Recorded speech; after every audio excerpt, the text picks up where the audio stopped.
उसके पहले हमारे साथ एक और हमारे विशेष अतिथि जुड़ चुके हैं। संदीप जी से हम अपनी चर्चा को आगे बढ़ाएंगे। बहुत बहुत स्वागत है संदीप जी।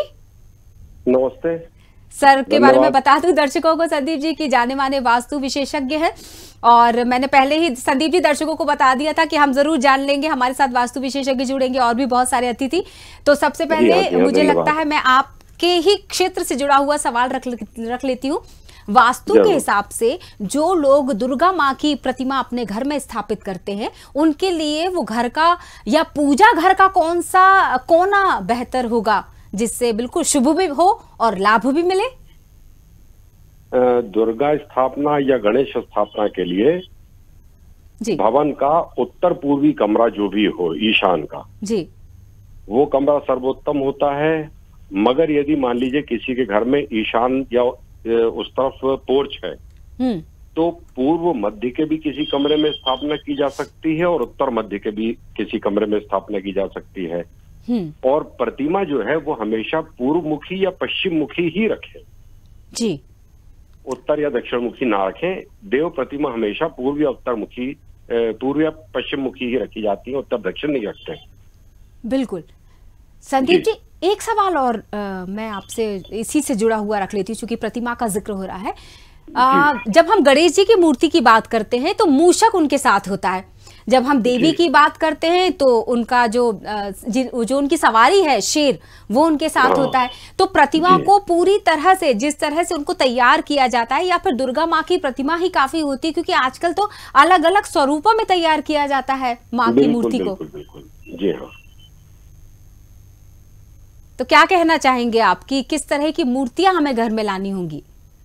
देखिए, जो गणेश जी या दुर्गा जी की प्रतिमा ये 9 दिन 10 दिन के लिए स्थापित की जाती है, ये मिट्टी की प्रतिमा होती है ये जी। और मिट्टी की प्रतिमा को जो अपना समयावधि है वो पूरी होने के बाद विसर्जित किया जाता है। हाँ।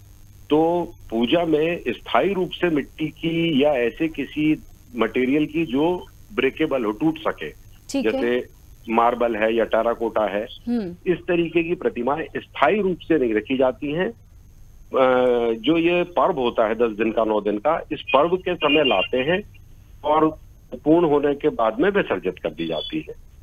और स्थायी स्थापना यदि किसी को दुर्गा जी की या गणेश जी की करनी है तो वो फोटो के स्वरूप में करे या धातु की मूर्तियां रखे, मेटल की। मेटल कोई भी हो सकता है। ठीक है, मतलब स्थापना करने के लिए जरूरी नहीं है कि आप बाहर से जाकर प्लास्टर ऑफ पेरिस या किसी भी मिट्टी की। नहीं। जी जी बिल्कुल। हाँ, देखिए प्लास्टर ऑफ पेरिस तो वैसे भी केमिकल है। सही बात है। तो अपने यहाँ जो शिवलिंग की भी पूजन होती है वो नाम ही है उनका पार्थिव शिवलिंग। हाँ। मिट्टी के बने हुए। हाँ। तो मिट्टी के बना के और उसको प्रकृति से ही लेना है, प्रकृति को ही देना है। बिल्कुल सही। अननेचुरल चीज नहीं लेना है। तो मिट्टी प्रकृति की चीज है, प्रकृति से ली हुई मिट्टी की ही प्रतिमा सर्वोत्तम होती है। संदीप जी, उसमें ही जो लाभ हमें धार्मिक और आध्यात्मिक मिलने वाले हैं वो उसी में मिलेंगे। बिल्कुल सही है। एक सवाल आपसे और रख लेती हूँ मैं। मुझे पता है आपके पास समय कम है, लेकिन मैं बिल्कुल वो समय आपका चुराना चाहूंगी एक सवाल के साथ। सवाल ये है कि आम दिनों में किया गया वास्तु के अकॉर्डिंग डेकोरेशन और खास तौर से त्योहारों के दिन किया गया वास्तु के हिसाब से परिवर्तन, क्या ये अलग होता है? क्या ये भी शुभ लाभ से जुड़ता है? मतलब एक अच्छे युग या अच्छे योग का परिणाम कह सकते हैं? बिल्कुल बिल्कुल। देखिए क्या है, जो अपने यहाँ पर्व जो होते हैं ये किसी विशेष ग्रह और नक्षत्र की उपस्थिति में होते हैं। ठीक। और ये ग्रह नक्षत्र जो है वो विशेष काल विशेष अवधि में ही सृष्टि में दिखते हैं हमको। हाँ। उसी समय उनका प्रभाव सर्वाधिक होता है। जैसे अमावस पूर्णिमा तो हम सब देखते ही हैं हर 15 दिन में जी। तो इस समय प्रकृति की ऊर्जा अलग होती है सामान्य दिनों से। इसीलिए इस पर्व के समय में पूजा पाठ, धर्म, आध्यात्म, इन सब का विशेष महत्व है जी। और वास्तु में धर्म, आध्यात्म सभी में ये परिकल्पना है कि इस समय देव कृपा, देव ऊर्जाएं जो है हाँ। वो हमारे घर में आती हैं, हमारी वास्तु में आती हैं। हाँ।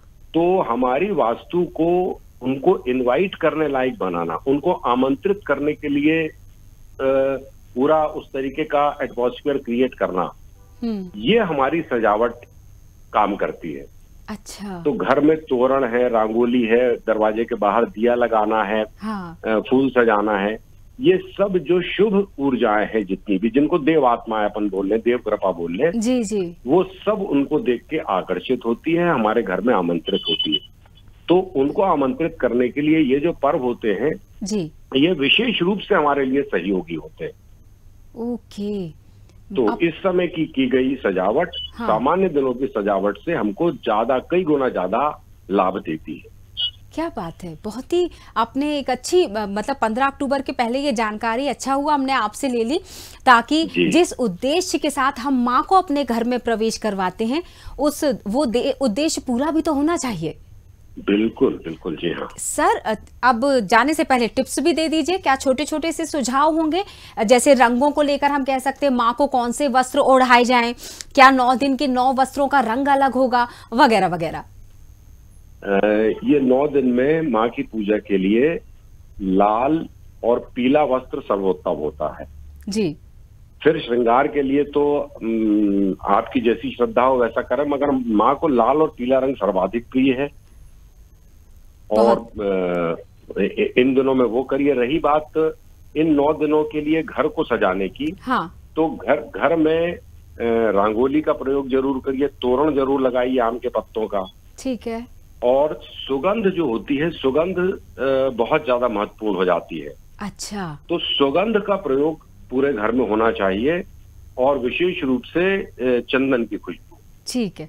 मुझे एक चीज याद आ गई पंडित जी, मुझे एक ये चीज याद आ गई कि स्त्रियों को तो वैसे ही सुगंध से जोड़कर देखा जाता है, तो हाँ जी, हाँ जी, हाँ बिल्कुल इस चीज का विशेष ध्यान रखा जाएगा। तो बहुत बहुत शुक्रिया हमसे जुड़ने के लिए, इस कम वक्त में भी आपने समय दिया खबर भारत 360 से जुड़ने के लिए। आपका, आपके सारे श्रोताओं का, सभी का बहुत बहुत धन्यवाद। नमस्कार। नमस्ते।